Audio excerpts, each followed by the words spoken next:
Bonjour et bienvenue à tous dans notre nouvelle édition de New York Actuality. Cette nuit, nos fiers policiers ont de nouveau brillamment interpellé un dangereux forcené sur les collines de Cedar Pike.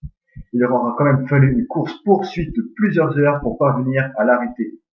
L'homme, dont l'identité n'a pas été établie, affirme être le maître des sentinelles. Cela faisait plusieurs semaines qu'il effectuait chaque soir de dangereuses virées au volant d'une sentinelle. Mais le scénario était toujours le même.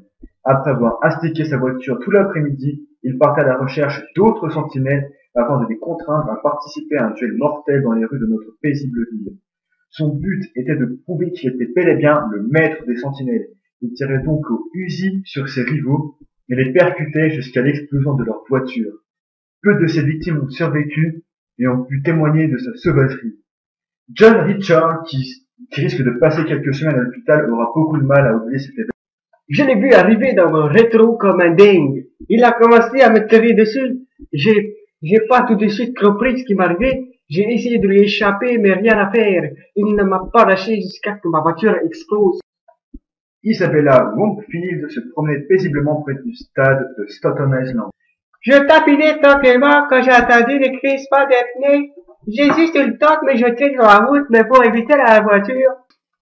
Mais ils n'ont pas tous eu cette chance. 15 piétons ont été renversés par DS, c'est le nom qu'il donne à sa sentinelle.